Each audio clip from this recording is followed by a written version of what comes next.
Shalom, shalom, Yisrael. Grace and peace to my Hebrews and my Shebrews. It's your friendly neighborhood brew in the hood, Mikha'EL. Y'all know found the walls of Jericho, just a humble servant. Thank you for tuning in to Hebrews in the hood. And we about to have some fun real quick. I ain't gonna take too long. I want to try to catch the second half of this game, man. I hate Cleveland won.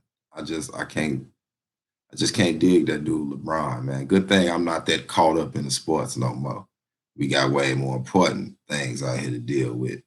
But yeah, man, that dude he needs to be in the Floppers Hall of Fame.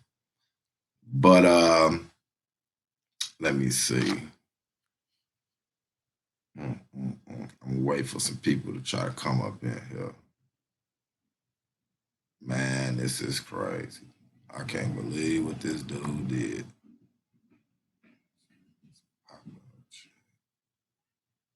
Let me see.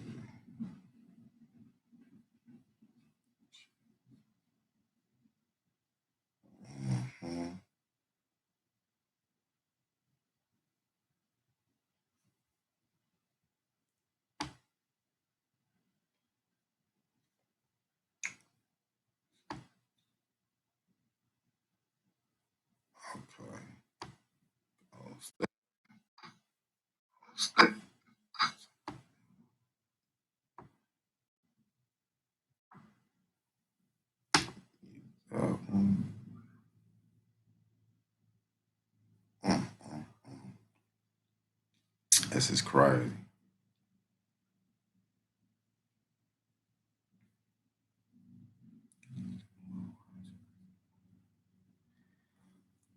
Okay, so let me see.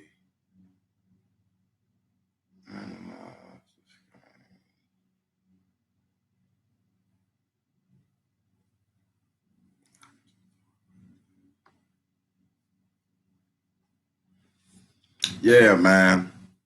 So shalom, shalom, like I said. And so I'm here. It's a beautiful day outside today in Illinois. Like I said, I'm about to finish watching these playoffs. But so a challenge was made by Brother Jay, one of the urban apologists, concerning Jeremiah chapter 28.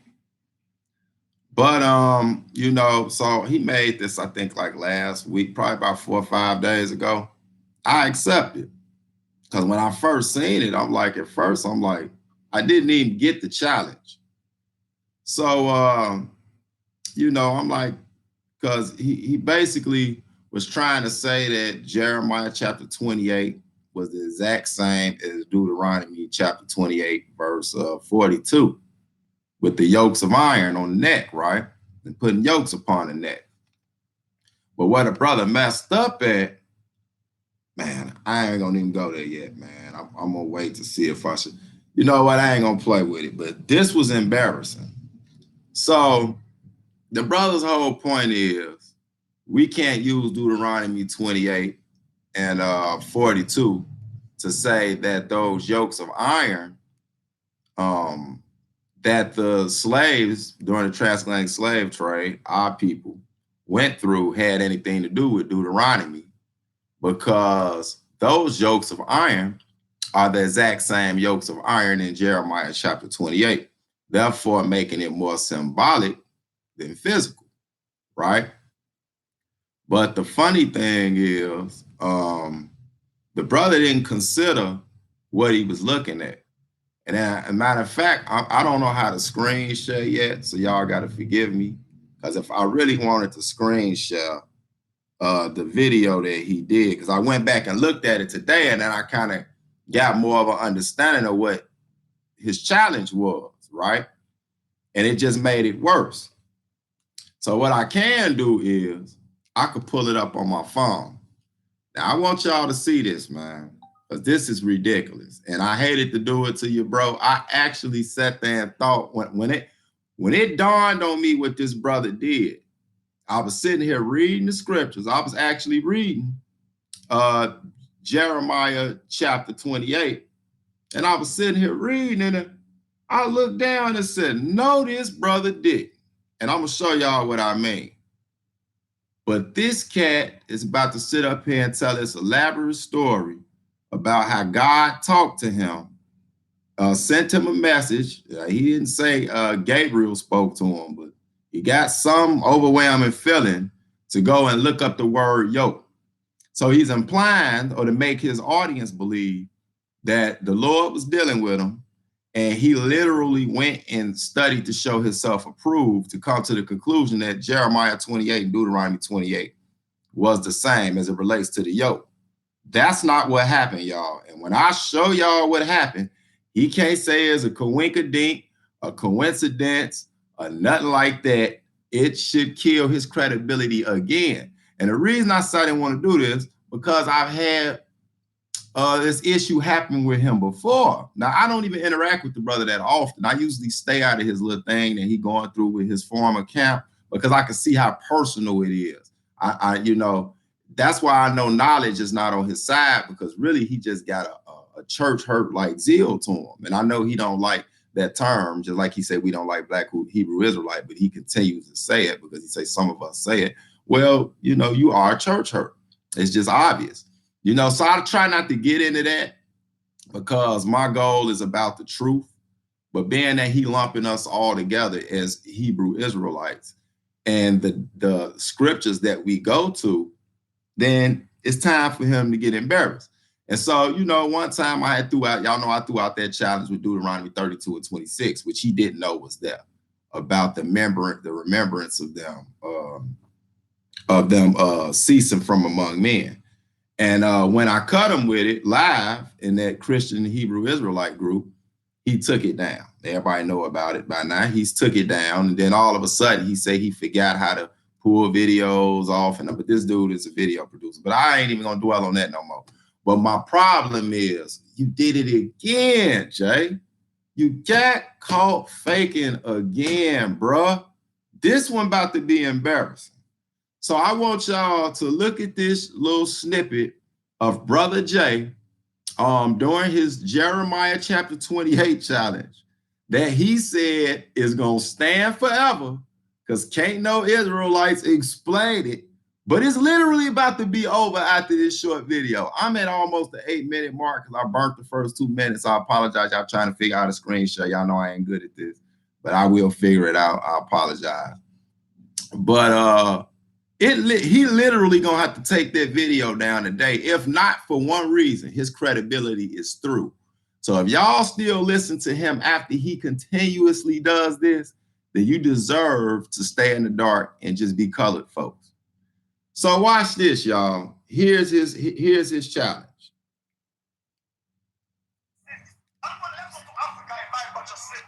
So he got his former camp on here, and he's finna show why he goes into the challenge.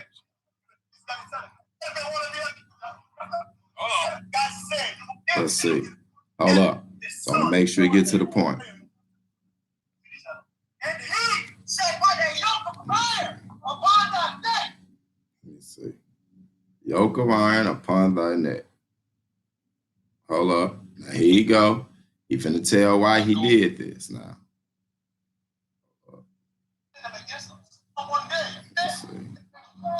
Come on. Oh, y'all give me 1 second now. It's worth the wait. Trust me. What y'all about to see, this is worth the wait.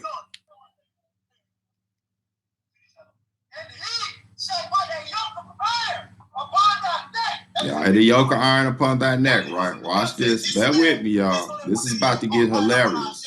Sad at the same time. Okay, here we go.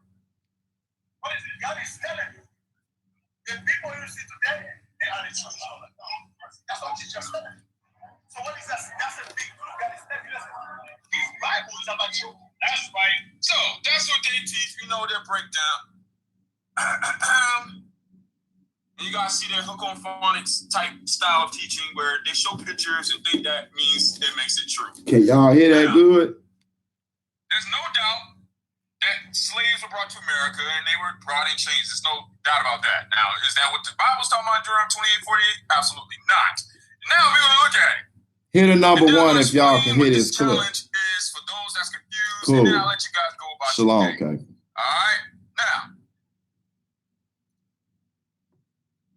Watch this. Because apparently, you know, these men with these hundreds of years combined experience and 30 years in truth never bothered to open up and actually find out what things mean. Mm-hmm. All right.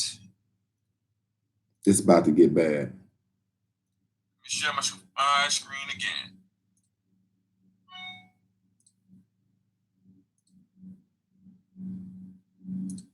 All right, so as I was saying here, for those that might have just came in, I was sitting and kind of thinking and eating chicken. Hope it was good. Thinking about the response, the few responses I have seen so far regarding this Jeremiah 28 challenge, and them all going the same vein by saying they're not the same. That's really all they're saying. They don't really give a full understanding, except they try to say Jeremiah 28 is symbolic. I mean, yeah, Jeremiah 28 is symbolic. Deuteronomy 28 is physical. So they're not the same. Therefore, they can continue preaching that, oh, yokes of iron is a clue that the curses are upon the blacks from the transatlantic slave trade, and therefore you're the Israelites. Well, brothers and sisters, the thought came, hey, Jay, you know, it wasn't like that, but the thought came was, go into the underlying text, as you like to do with other scriptures, for Deuteronomy 28:48, and find out what words are there and how they're used. We know the King James English is just translation of translations.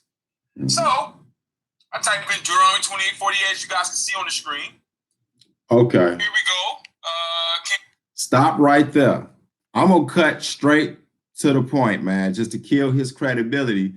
So after this, I really ain't gonna have to do too much. I'm just gonna hit a couple of spots and show why they are correct that Jeremiah 28 is more symbolic, but I'm gonna add something to that, which is gonna show why Brother Jay's challenge already failed epically.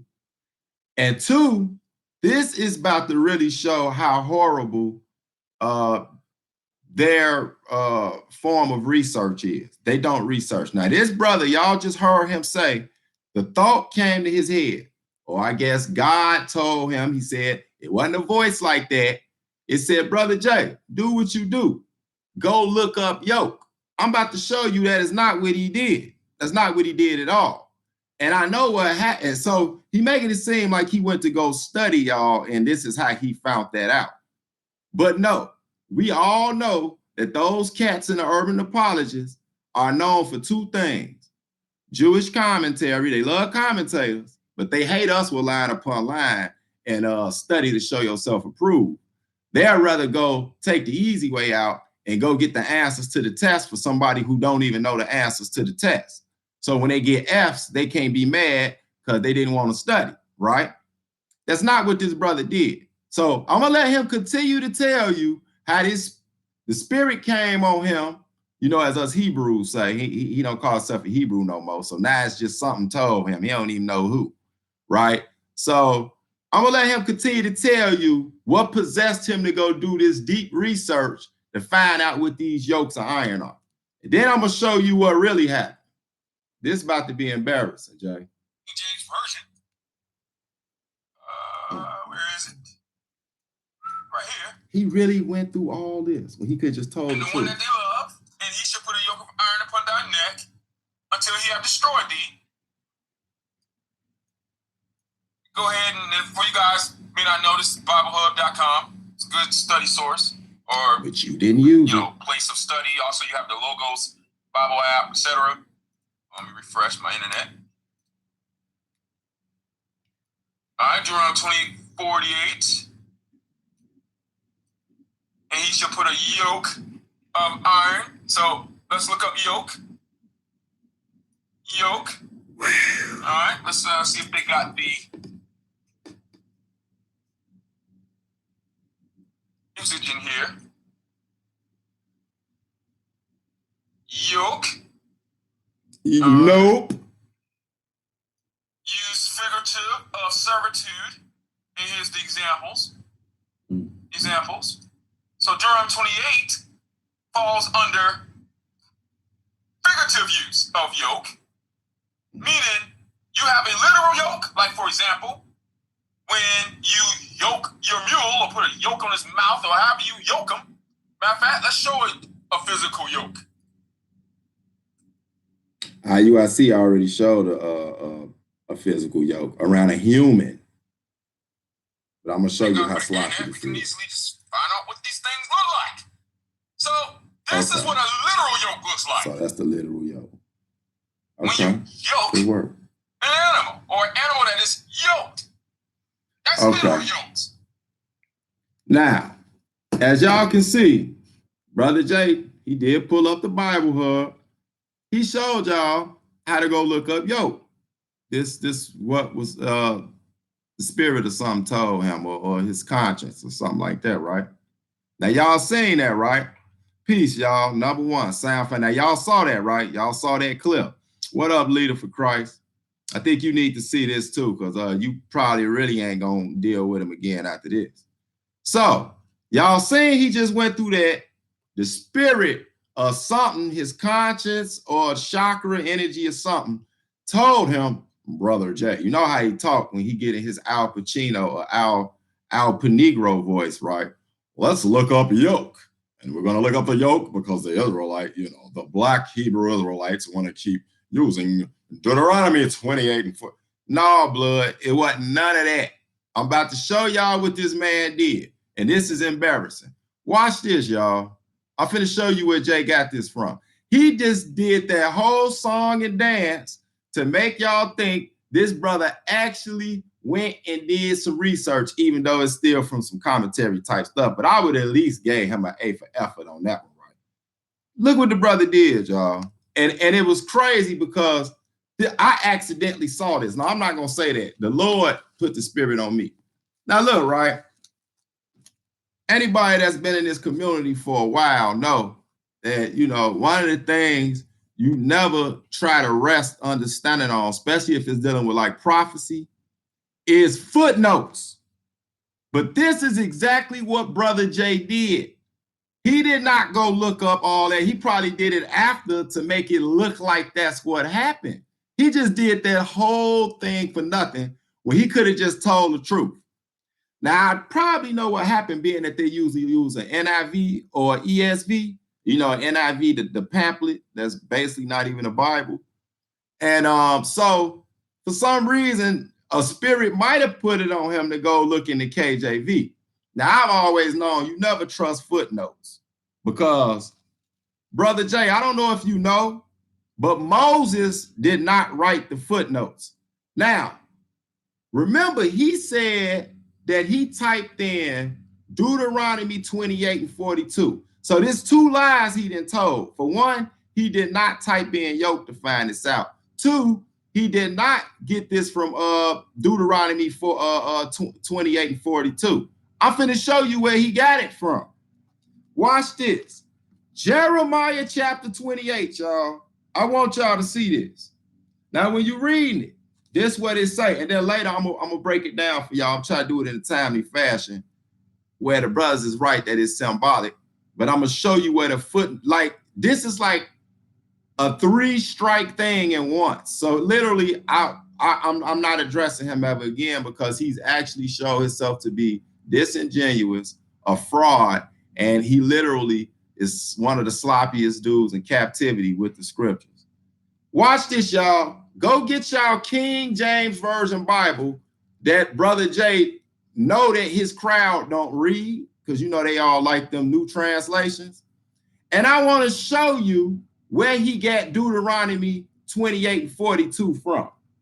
Look, man, this is Jeremiah chapter 28, verse 14. Listen, y'all about to fall out.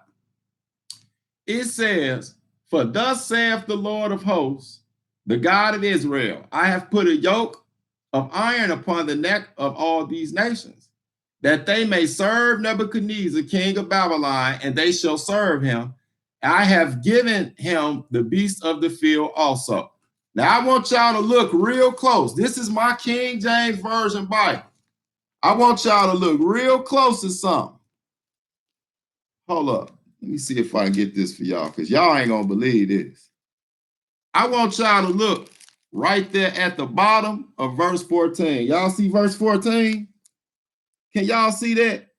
Look right there at the bottom. Literally had a version of the King James Bible in the footnotes say Deuteronomy 28 and 48. It's right there, y'all. Go get y'all King James Version Bible. It's right there, literally. Deuteronomy 28 and 42, man. Like, this is horrible, Jay.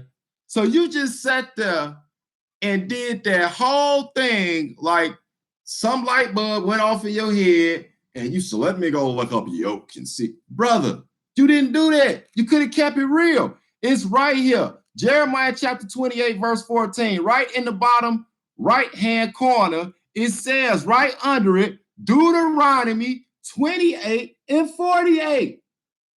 Do y'all see this? Oh, so I really could just stop talking to you right now. Your challenge is over with. For one, you're lying, but I'm going to go ahead and expound on it and show you how it backfired on you even further. Now watch this, y'all. So we caught him in one lie. The brother sat there, said he did all that researching. Now everybody that got a KJV, you going to go and look, and on Jeremiah chapter 28, verse 14, right in the bottom right-hand corner, you're going to see the footnote that says Deuteronomy 28 and 48. That's what Jay synced. And then he went and he flipped to Deuteronomy 28 and 48 and said, oh my God, I got him. This is talking about this. No, brother Jay, it's not. And just to let you know, Jeremiah didn't write that footnote. That was added by some people. I'm pretty sure you know that, right? Like they didn't have footnotes in the scrolls. So that's somebody else that put that right there. So Moses, you see them little footnotes in Deuteronomy 28 on the side? Moses didn't write them footnotes, y'all. Just to let y'all know that. So let me see, what else? So we done caught him in one lie already, right? So let me see. Should I just deal with that or should I go on over? Okay, so we're going to go ahead and read it anyway. I know it's looking bad. It can only go downhill for you now, but I'm going to go ahead and read it. So if you ever want to get the understanding of Jeremiah chapter 28 with the yokes of iron, your best bet is to start, I say it start getting clear. You know, you just read the whole Jeremiah thing, but you start reading around Jeremiah chapter 26. For example, he's talking to Israel, but he's talking to Israel to give a message, you know, and it's a message to the nations that Nebuchadnezzar is going to be the supreme authority. Babylon at that time was the supreme authority. Now we could get deep, but I really see that it would be a waste of time with him. This would go straight over his head. That it also has symbolism when it comes to the Gentile rulers until the time of the Gentiles be fulfilled, that they're going to be ruling. But in specifics, it's talking about Nebuchadnezzar's rule, right?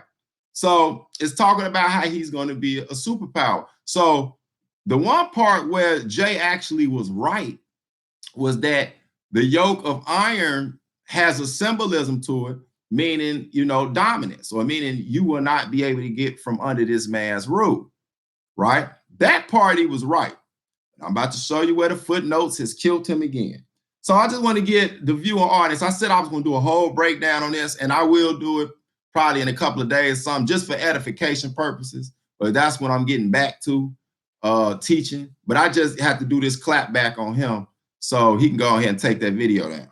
So if you started like Jeremiah chapter 26, you read verse 4, this is how you can really get some understanding of what's going on. And so in verse 4, it says, and thou shalt say unto them, thus saith the Lord, if ye will not hearken to me to walk in my law, which I have set before you, to hearken to the words of my servants, the prophets, whom I sent unto you, both rising up early and sending them, but ye have not hearkened, then will I make this house like Shiloh, and will make this city a curse to all the nations of the earth. So the priests and the prophets and all the people heard Jeremiah speaking these words in the house of the Lord. And so, and you keep on reading, basically, people going to get mad and they going to want to kill Jeremiah. Because they like, man, you know, how you just going to say, Joe, this place going to be destroyed and all that? He like, man, I'm just telling y'all what the Lord told me to tell you. So they actually gonna put this man on trial to try and kill him because, you know, the people won't listen, right? So watch this. I'll just go, so y'all go back and read it on your own. I'm just kind of filling in the blanks. So I'm gonna skip to verse 16 just to verify what I'm saying, right?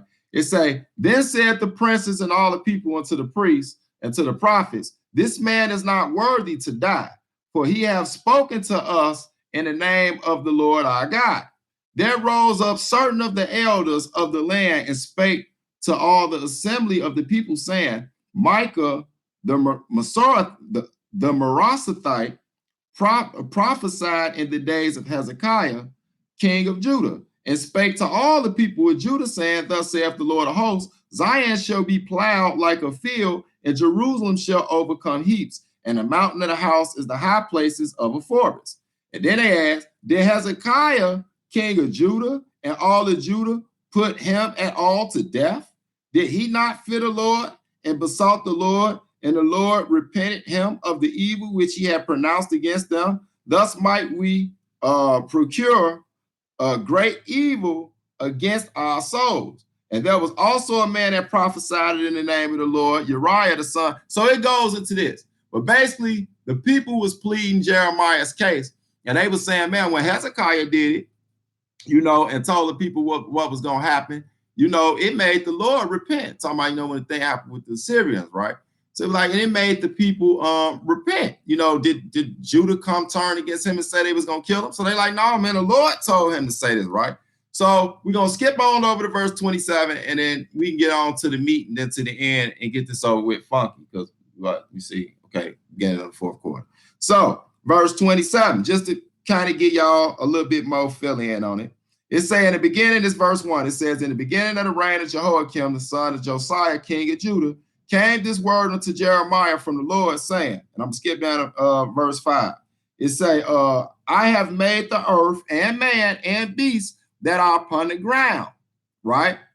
By my great power and by my outstretched arm, and have given it unto whom it seemed meet unto me.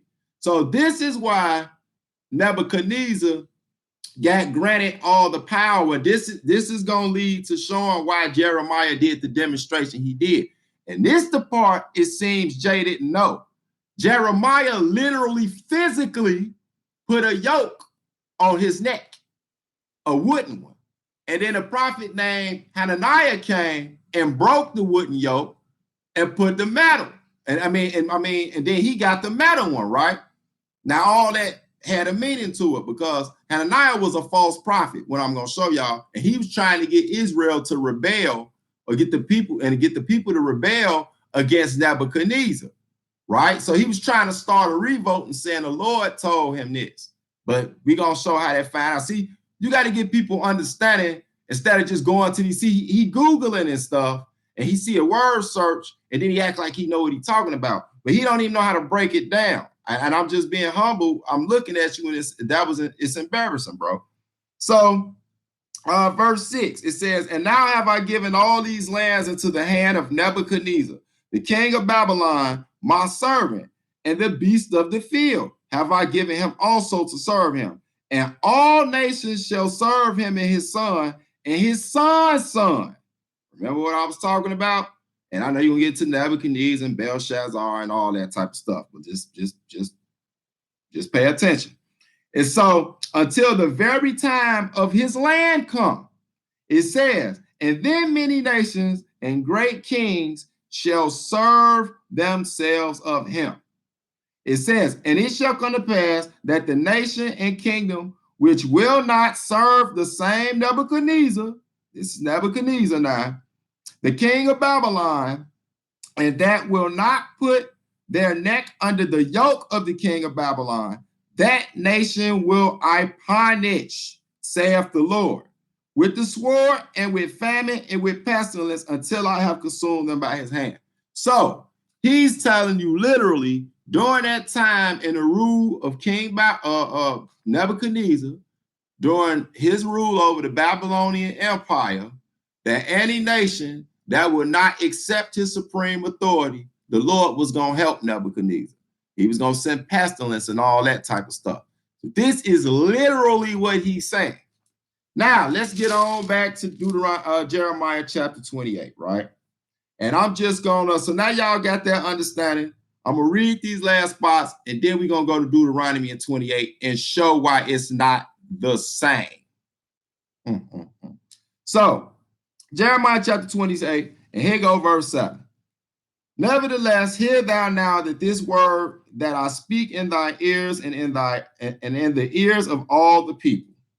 The prophets that have been before me and before thee of old prophesied both against many countries and against great kingdoms of war and of evil and of pestilence. So he tell you prophets that came, back in the day. This ain't nothing new that we've prophesied to countries and to kingdoms about evil, war, and pestilence, right? So this is the other prophet dude, Hananiah. Matter of fact, let me just show y'all this real quick. I'm gonna back up to let me see. Okay, verse 5. It says, Then the prophet Jeremiah said unto the prophet Hananiah in the presence of the priests and in the presence of all the people that stood in the house of the Lord, even the prophet Jeremiah said, Amen.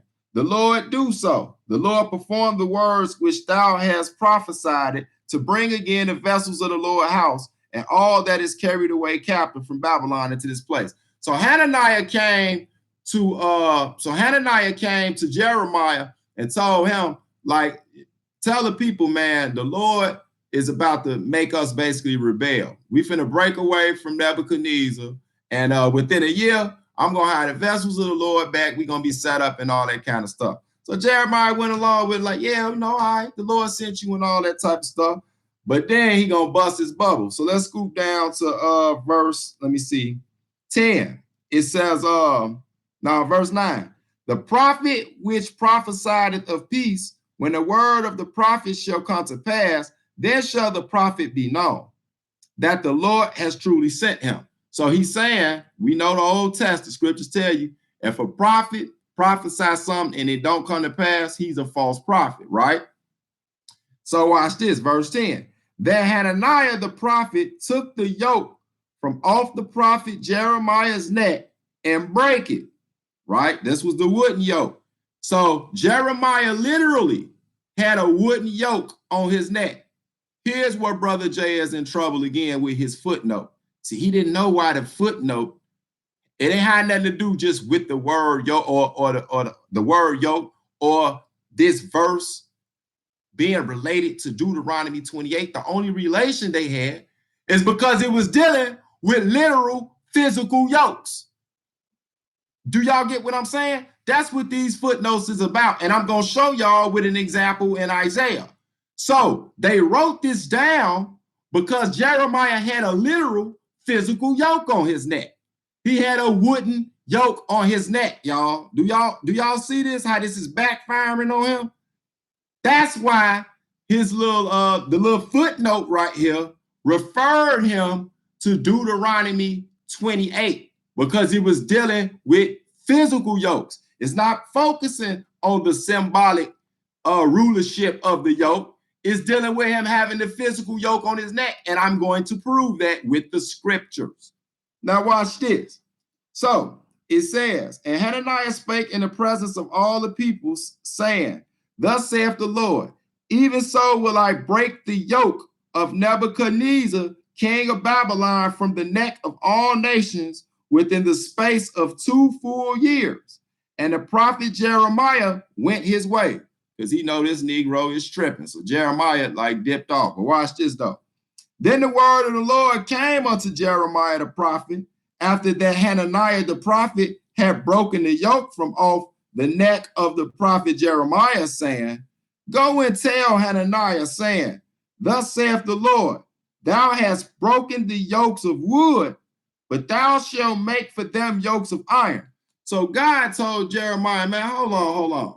This dude Hananiah trying to send Israel off and the nations off, talking about 2 years, you're going to come back and do this. Look, I broke the wooden yoke off of Jeremiah's neck. So therefore, this man, you know, we gonna rise up with a. He said, dude, go get a iron yoke and show him that basically I'm gonna make sure Nebuchadnezzar rule. You can't break this, homie. And for your little stunt, you false prophet, I got something for you. Watch this, verse 14.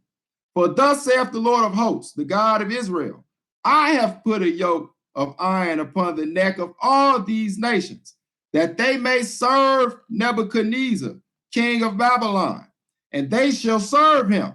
And I have given him the beast of the field also. So Lord, let it be known, don't listen to this dude, Hananiah, don't let him send you off like a lot of these internet revolutionaries be sending people off putting cables on them. Don't know the Lord got us up under these Gentiles that's ruling on us, whether we like it or not.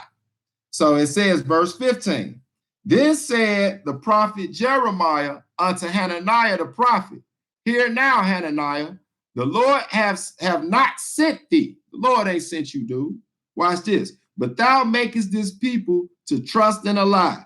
Therefore, thus saith the Lord, behold, I will cast thee from off the face of the earth. This year thou shalt die, because thou hast taught rebellion against the Lord. So while he doing all that, talking about next year, he gonna come back a couple years and do all this. He said, dude, you're gonna be dead this year. So let's look at the last year to see if this, look at the last verse, see if this really happened. Verse 17. So Hananiah the prophet died the same year and the 7th month. So he died for trying to pull a stunt, talking about what we was gonna do, and they was gonna rebel against Nebuchadnezzar and Babylon and all that type of stuff, right? So now I just had to get some clarification to the people for that, because Jay did not do that. And I understand that more than likely he doesn't know anything about these type of things. So I want to show you why you can never use a footnote to like, I wouldn't trust ever using a footnote to like get into some prophetic type stuff. Because remember I told y'all that the reason the footnote had Deuteronomy chapter 28 and 42 in it is because Jeremiah had literally physically had a wooden yoke of iron on his neck as a demonstration to the people of something symbolic, meaning Nebuchadnezzar is going to rule over everybody. That's what it meant. But he used a literal act out to mean something symbolic. And you can see this throughout the whole Bible. So Brother Jay's argument makes absolutely no sense. If that's the case, you got to take out all the prophecies in the Old Testament that preach that's a foreshadow for the Messiah to come in the New Testament, when it would be a physical act out of something that was symbolic. I mean, it makes no sense. His argument makes no sense, right? So watch this, y'all. I'm going to show y'all an example of what I'm talking about, why the footnote did what it did. Follow with me, y'all. Please follow with me. So let's go show you a similar situation, how this would have got Brother Jay in trouble had he not studied on his own. Let's go to Isaiah chapter 20, right? Isaiah chapter 20. Man, bro, you should have just, I mean, like I say, man, just keep your little stuff personal. I understand you church hurt or whatever, you know, but I'm gonna be quite honest with you. You couldn't have been in I don't think the brother lying about that, you know, how long he was with IUIC or whatever. But he definitely couldn't have been studying that whole time he was there. Because I've heard them brothers teach, and you don't know what they know. Like, I could tell. I mean, like, unless you just forgot everything. So you wasn't paying attention in class, bro. That's probably why they booted you out. I don't even know if you left anymore.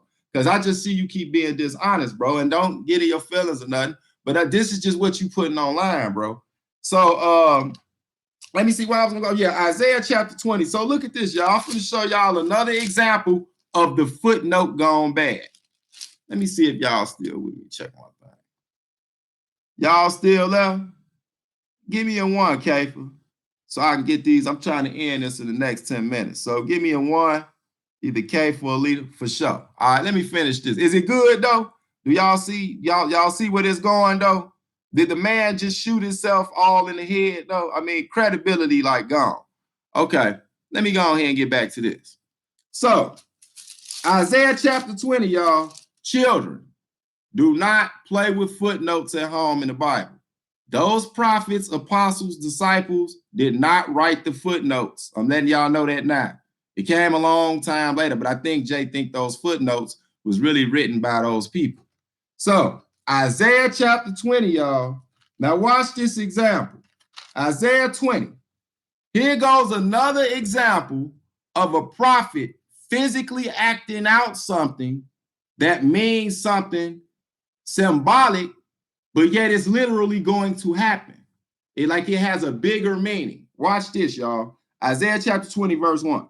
In a year that Tardan came unto Ashdod, when Sargon, the king of Assyria, sent him. This is right time of Sargon over the Assyrians, right? Y'all know King Sargon. Look him up in history. And fought against Ashdod and took it. It says, at the same time spake the Lord by Isaiah. Now, Isaiah was the prophet at this time, and peep this.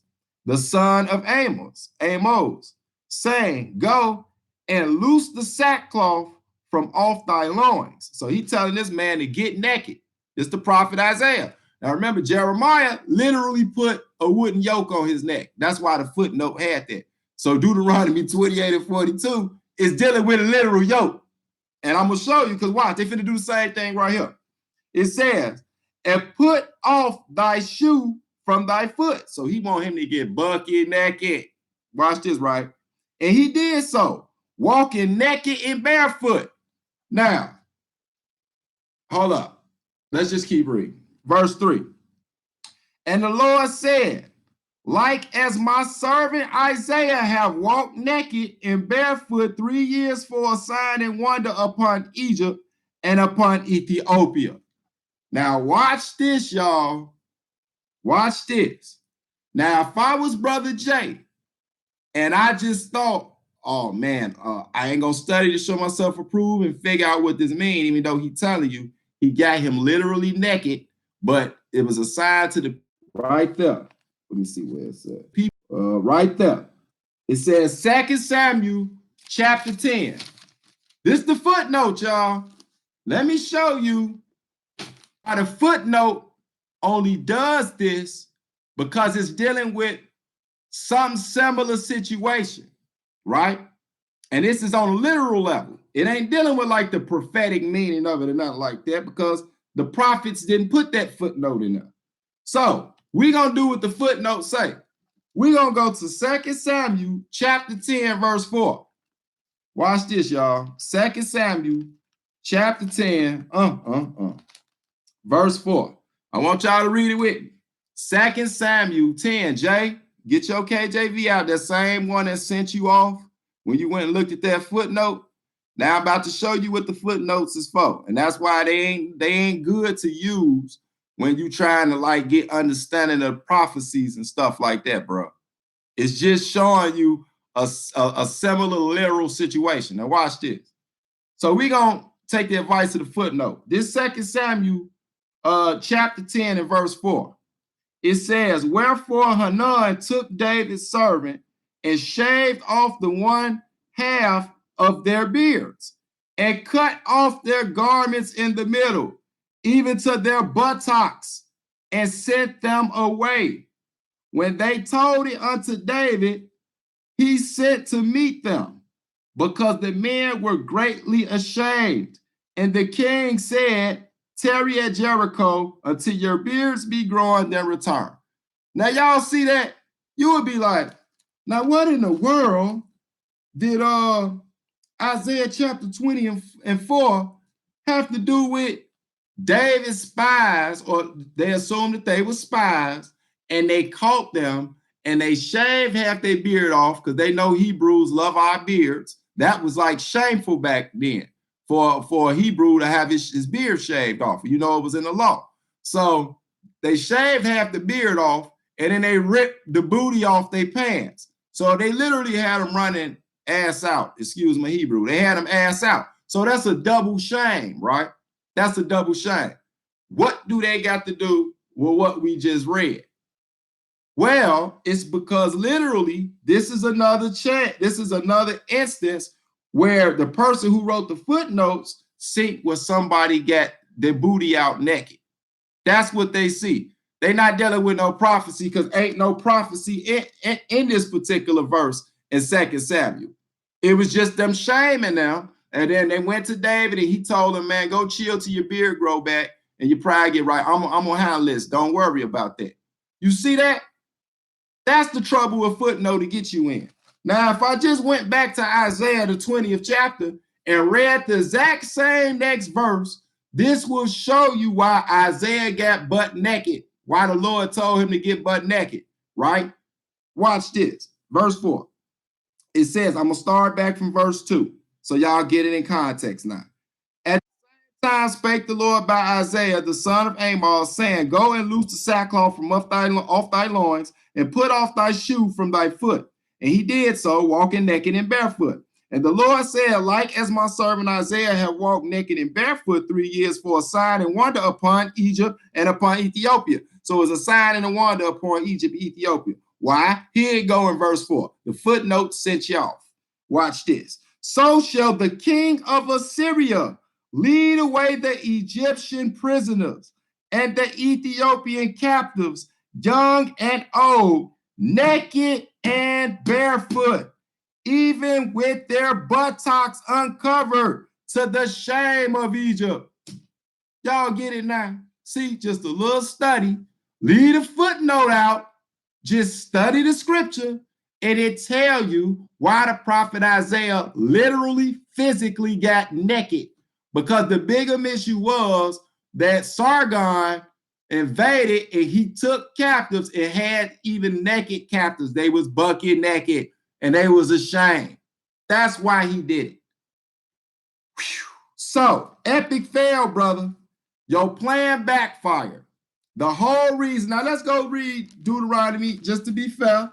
Let's just go look at Deuteronomy chapter 28. Now look now.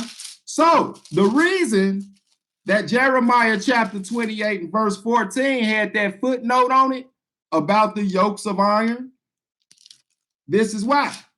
Because Deuteronomy chapter 28 and 42 is talking about the same situation with a literal yoke of iron or yokes, like the prophet Jeremiah put on his neck. This is terrible. So Deuteronomy chapter 28, let's go straight to it. Verse 40, let me see, 41, I started 41. Thou shalt begot sons and daughters, but thou shalt not enjoy them, for they shall go into captivity. Stop right there. I thought y'all whole thing is reading context, man. All you have to do is go a verse up. This is talking about captivity. Not just somebody having supreme rulership over you, but you're going to be captives. What is a captive? What is a captive? You're going to be slaves. What is one of the tools that they use in slavery? Let's read the next verse. All thy trees and fruit of thy land shall the locust consume.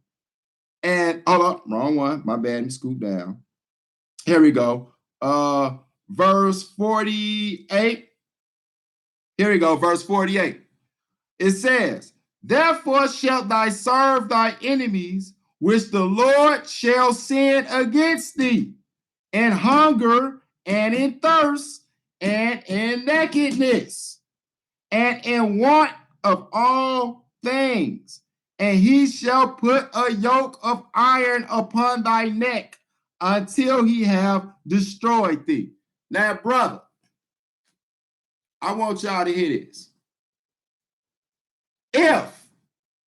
If you're going to try to tell us that, well, just because Jeremiah 28, we know had a bigger meaning that Nebuchadnezzar would rule over these people, that was the yoke of iron. So then when we come to Deuteronomy 28 and 48, that you trying to tell us that means they can't have physical yokes of iron on their neck. because symbolically they're going to be in captivity. That makes absolutely no sense. Now, it just so happened, like I said earlier, where I do agree with him is that when you use the yokes of iron and all those type of things, it has a stronger meaning that the Lord gave them authority to do this. But how on earth could what you use tell us that in Deuteronomy 28 and 48 that there was not physical yokes of iron used? You would have to, the burden of proof would be on you. We already didn't caught you lying as if you went and looked something up when you didn't. You was using the footnotes, man. You was using the footnotes, bro. And then in the same Deuteronomy 28 that we just heard it say that they will go into captivity. Captivity, right? So let's go on to that dreaded place that we know he hates. So if we just saying it's going to be yokes of iron upon their necks, right? Now, in Deuteronomy 28, we know that these are the dreaded blessings and curses. But we under the curses. And he's talking specifically to Israel, the ones that was in the covenant with him. And he tell you, he chastised Israel for everything they do. You see what I'm saying? So let's go on to verse 68, y'all. Verse 68. And the Lord shall bring thee into Egypt again with ships, by the way whereof I spake unto thee. Thou shalt see it no more again, and there ye shall be sold unto your enemies for bondmen and bondwomen, and no man shall buy you. So here you go. You got them going into captivity. I ain't even gonna just keep dwelling on the ship part, but I'm about to deal with that last part, then I'm done, because I did not think I was gonna be in for an hour, right? So you got bondmen and bondwomen. These are slave men and slave women. Yokes of iron upon their neck. Going into captivity, all in the same chapter, yet he wants us to believe that it wasn't no literal yokes of iron involved. After we just called him lying about where he found Deuteronomy chapter 28 and 48 at, and I apologize, I was saying 42, but 28 and 48 at, it's crazy. You see what I'm saying? It's crazy. I don't know what made him even do this though. I'm trying to figure it out. So the whole thing is